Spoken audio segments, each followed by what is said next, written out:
So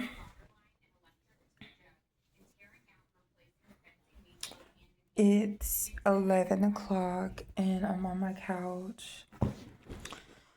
I'm laying in my living room and I'm trying to think and this is how every single day goes, and it just sucks because, like, I'm laying here. I don't have a job. I don't have a job. I'm a bum. A bum. I don't get no type of assistance because I don't have my kids with me. They no longer live with me. I don't have eat or food stamps. I don't get nothing like that. I've been eating this stuff out of the food pantry stuff, but it is what it is. That's not what I'm talking about. But I was just like, it's 11 right now. And if I stay awake, I'm just going to stay up all night and doing nothing productive. So I'm trying to think, like, damn, should I go to sleep right now? And what's really weird is, like, whenever I go to sleep, like, if I go to sleep, like, right now, I might not wake up till about 7, which is still better than, like, 9 or 10. Usually I've been waking up, like, 9 or 10. I'll go to bed, like, 1 or, like, midnight, 12:31. Then I'll wake up, like, at 8 or 9 or 10. And I don't wake up early ever. But it's like I'm not tired right now. So I'm just kind of tired of, like, these demonic cycles. Like, I don't know. I just, and I cleaned my house today. I got more things, like, switched around, and I like the way it looks now. I actually prayed before, like, I was walking up the stairs and I was like, God, please, like, what just happened to my TV? Hello?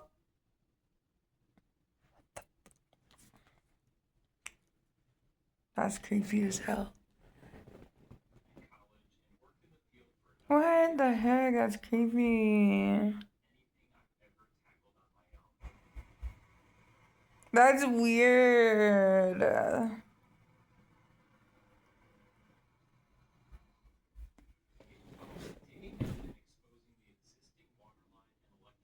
I don't know if I should. But anyway, so I was walking up the stairs today before I rearranged my living room, and I was just like, God, can you please help me, like, rearrange my stuff? And I really like the way it turned out. Had I not prayed, I was like, how am I going to put everything? Like, I was just kind of like, I don't really know where to put anything. So I'm just contemplating and debating right now because I really didn't do much of anything. Um, I don't know. I did what is it called? Like a journaling on the laptop. So let's talk about that. So I just basically was crying, like, a lot today. And I just feel like, I don't know. I just feel like it's like releasing or something, like generational pain. Like, I really want, like, it's crazy how for generations these things have trickled down. For years they've just been coming down the lines and, perpetrating, and so in my situation, and I know people, people judge the hell out of other people, and they don't even know, like, the half of anything, right? So I had 3 kids under 3. I had my son. A year later, exactly, I had my twins.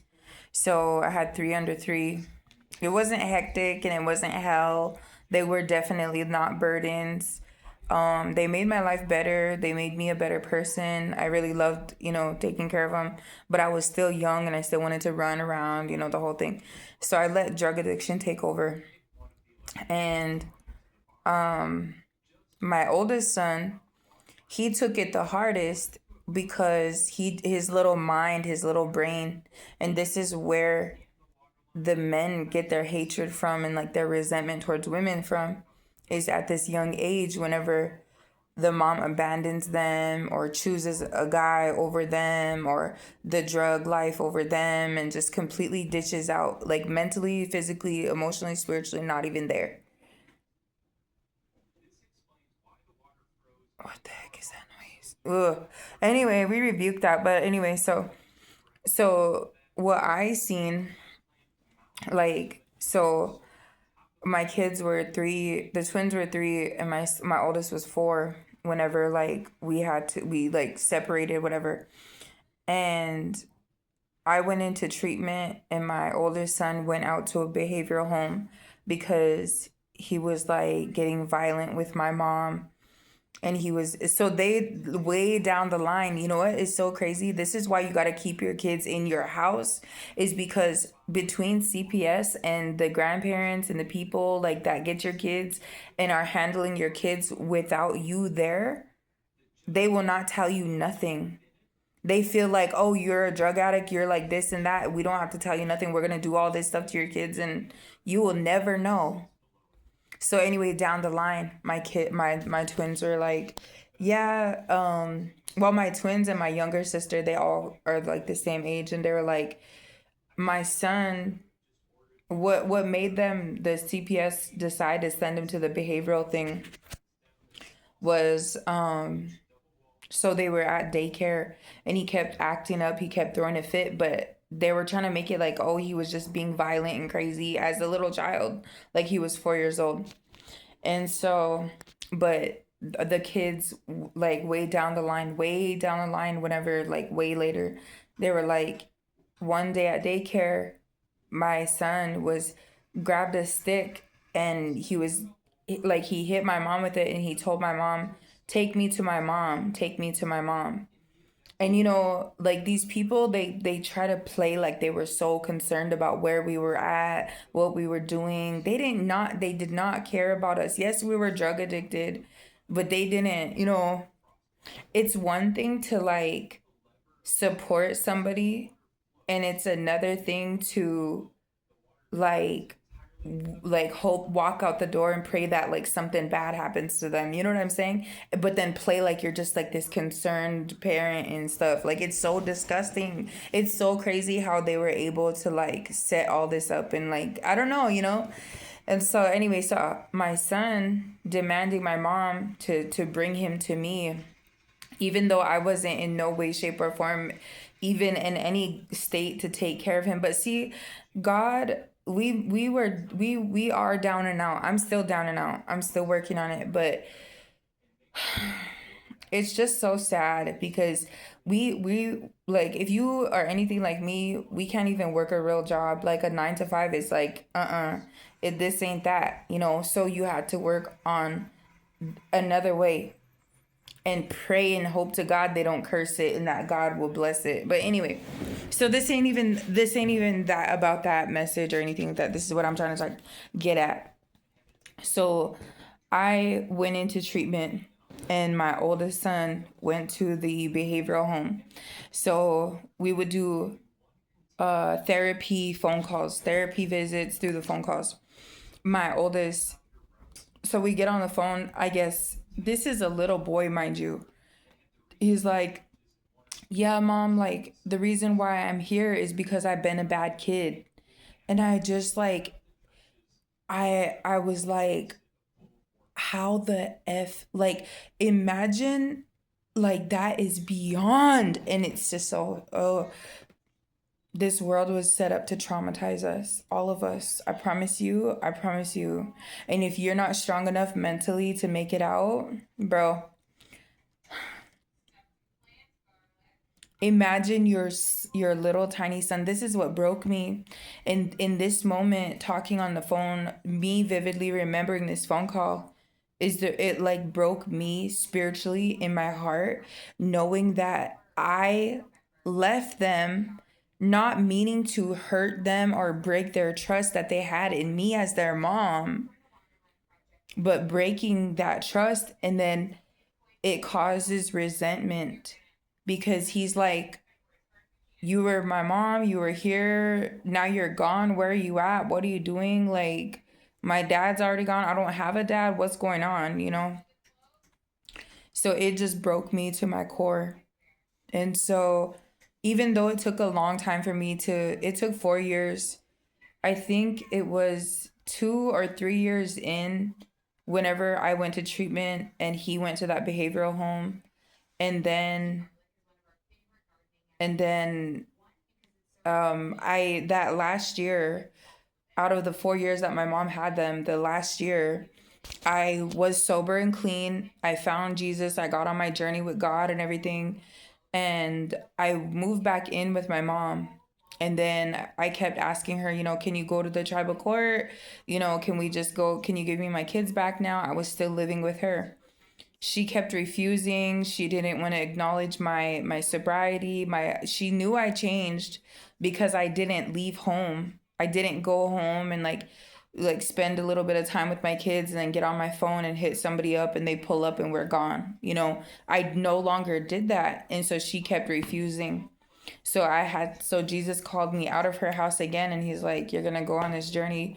By that time I had another baby, my youngest baby. And then that's whenever like I had to move out of her house, journey to this other city, stay in a shelter till I got housing, then petition the court again, got my kids back, all of them. And I had a 2 bedroom. We moved next door to into a 3 bedroom apartment. It was amazing, but what I realize is that you have to, when you leave your children and you do all this damage, you have to do the repairs. But see, the devil knows that we are on these journeys. If you're anything like, if you wake up and realize that you hurt your children and you want to heal this up and you want to make effort, the devil will attack you. That's why I feel like I'm going through like, I think that's why this generational stuff is so important, is because like me caring so much, but then see the people there's onlookers, there's bystanders, there's a lot of people that hurt their kids and they just walk away, that they don't care nothing. And it's like that's not their worry, that's not you know but for me, I think of it like this. Okay, so whenever I was old enough to have a boyfriend, the boyfriend that I got, he was scorned by his mom.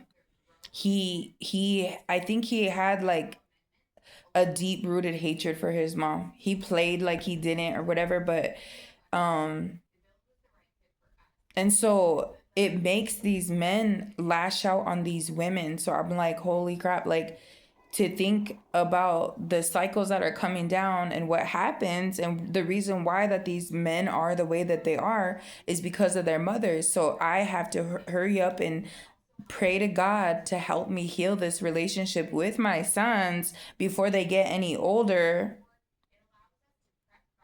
But a lot of onlookers and a lot of people are standing around like, oh, like, we don't care about all that. We hope you don't. We'll curse that up quickly. We as Christian believers have to stand against that. Same with the daughters. Like, it blows my mind how, like, I love my daughters, like, but my 12-year-old, like, she treats me with contempt. And I'm like, okay, I was young like you, but I didn't really treat my mom with contempt. I more so was like wanted to be around her. I wasn't like this distant little girl that was like, just leave me alone and don't talk to me, don't look at me, and just, like, I wasn't really like that. I was more so like, I'm going with you, I'm with you, and I'm going with you, and I'm gonna be by you, and I'm with you. But all that changes, and then so now that I have my kids, like, it's just so weird because I want to heal the relationship. I don't want my sons to turn out to be narcissists. I don't want them to hate women be on the count of me, because uh,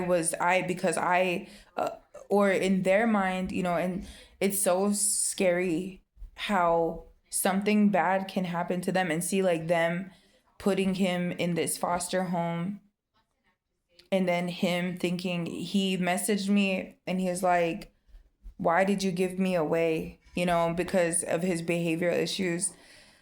And it's just such a heartbreaking thing. It's such a heartbreaking situation because it's like, I know that me being a Christian believer, me being who I am and whatever, but I'm missing the aspect of the husband part.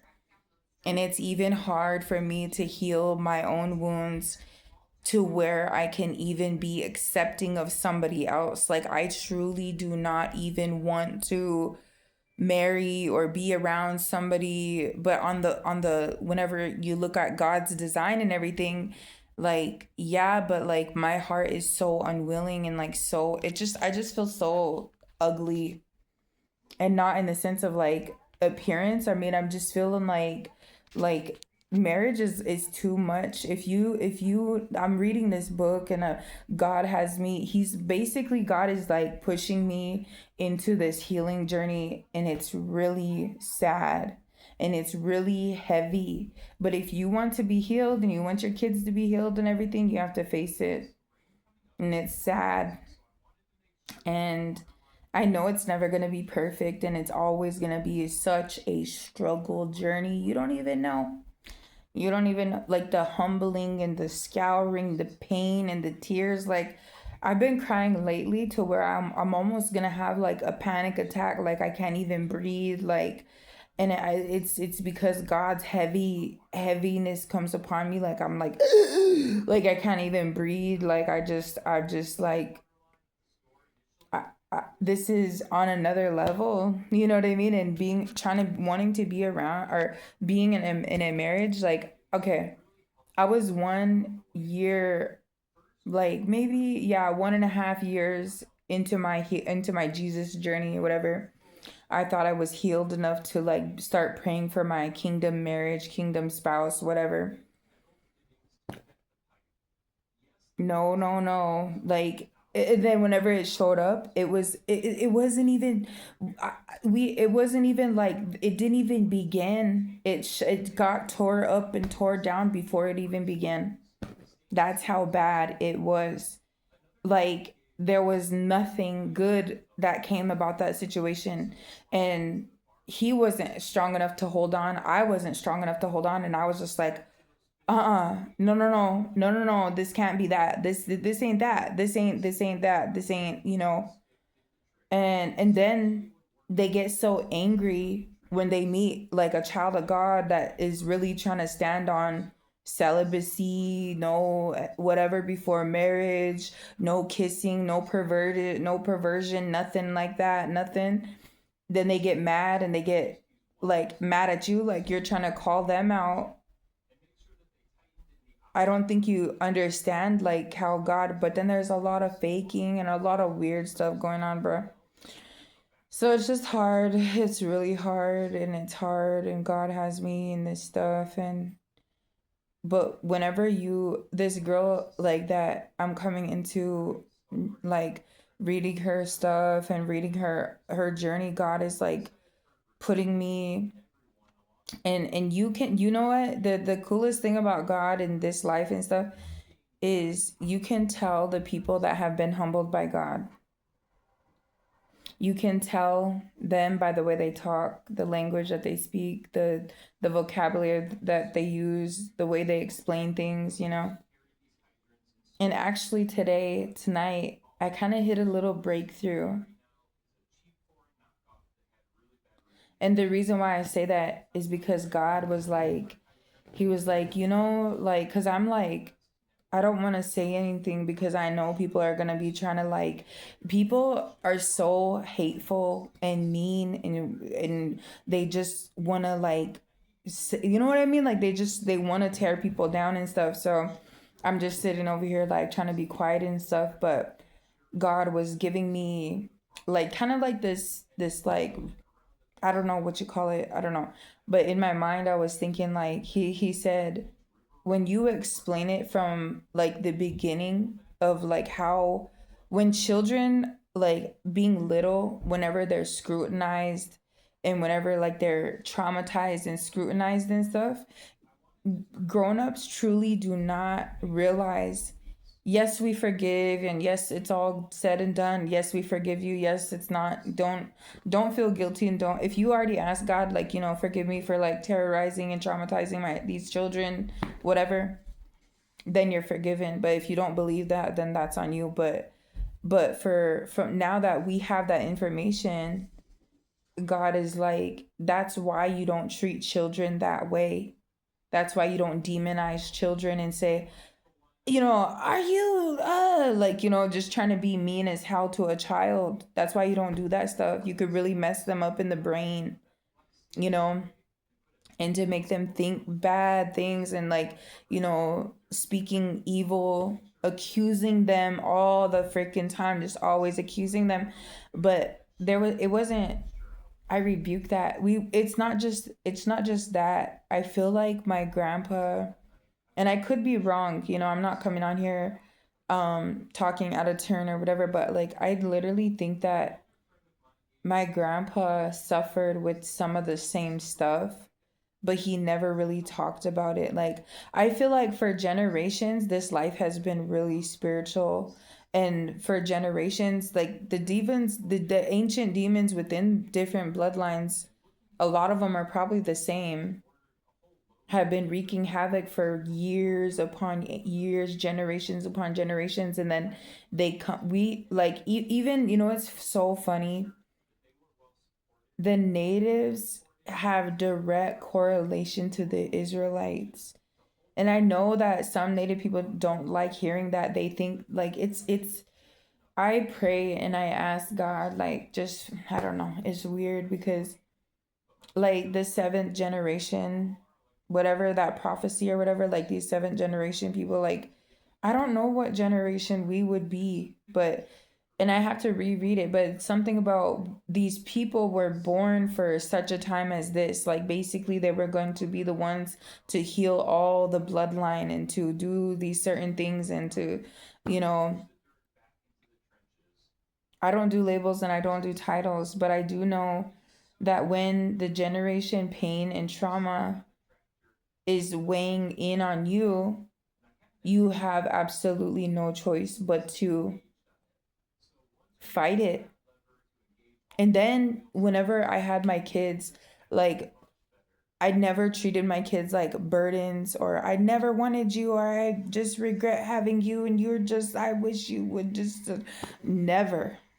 My kids were beautiful, amazing babies, big babies. I just was in love with my kids, and um the devil knew, so but that generational pain, and then having your own precious blessings come into your life via pregnancy, really wakes you up to how precious they are, how precious children are, how precious life is. And it makes you want to, like, if a demon was coming at your child or wreaking havoc on your child, would you just sit there and let it? Or would you try to battle it off? But you cannot shoot a demon with a gun. You cannot, that's not how the spirit realm operates. You know? There's some people that they curse themselves by doing the witchcraft and stuff. They curse their own bloodline by doing that stuff and being involved in that stuff. That I'm not talking about that. This is not that. This is the opposite of that. This is on the other end. Or just having the knowledge, okay, like my mom went through domestic violence abuse and it messed her up royally, you know.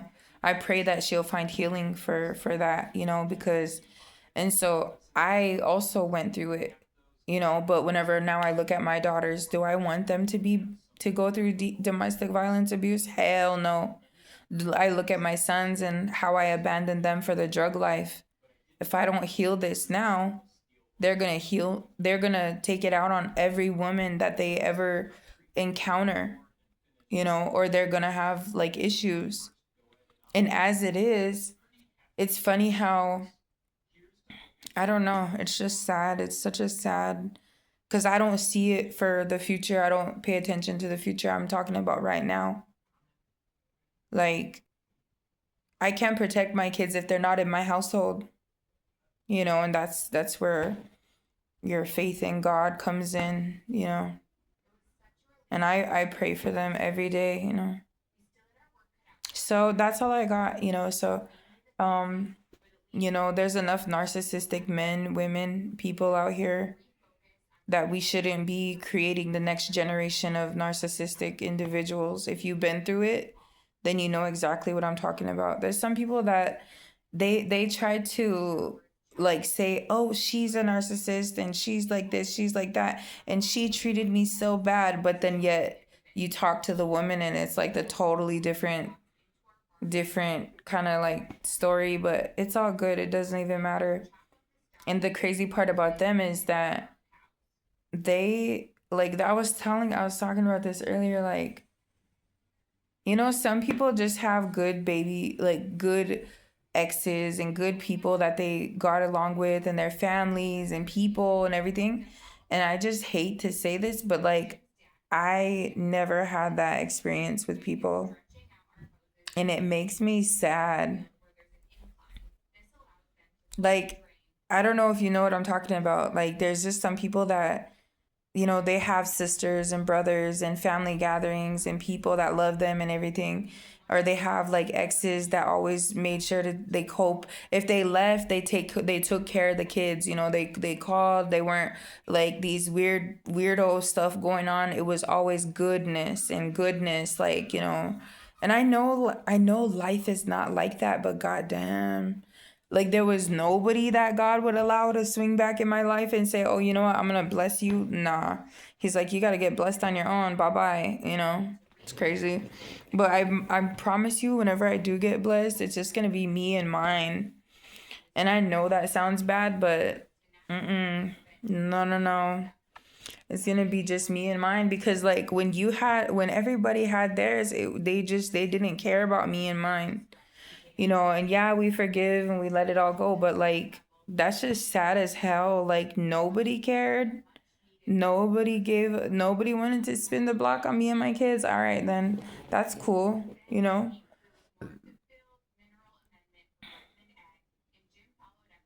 I used to hang out with this girl, and never mind, I ain't gonna toot my own horn, because God don't like that stuff. We'll just let it speak for itself, you know what I mean. But anyway, so are you guys planning to have a garden this year? That would be so cool, huh? And like chickens and gardens and animals and stuff, you know? The spring is right around the corner. I'm excited, but it's kind of scary at the same time. Like, who knows what's gonna happen? But I do pray that, like, you know, good stuff will happen, because I want a good life and I want my kids to have a good life. Any kids that are around me to just have a good, normal, clean life, you know? So I just like watching gardening, fencing, gardening, chicken coops, recipes. But yeah, so I don't know. Like I think about that a lot, like how people just like in my situation, nobody swung back around. And then if they do, it's like has like some, like, I'll give you this gift, but I put a curse on it so that way it'll curse up your finances. Like, is that how my whole narrative is gonna be? Like, oh, I'll get you this car, but I put a curse on it, hoping that you know, something bad happens. Like, okay, we'll just get it on our own then. We'll just do it on our own. We'll just get it on our own. We just like we don't need you. We don't want that. You know what I mean? And it's so crazy how there's a lot of people like the same type of way, you know. They just want to see you in trouble. They want to see you down and out. They want to see you hurt and down bad. And so God is good though. So hopefully you guys turn to him and all this and that. But yeah, bye.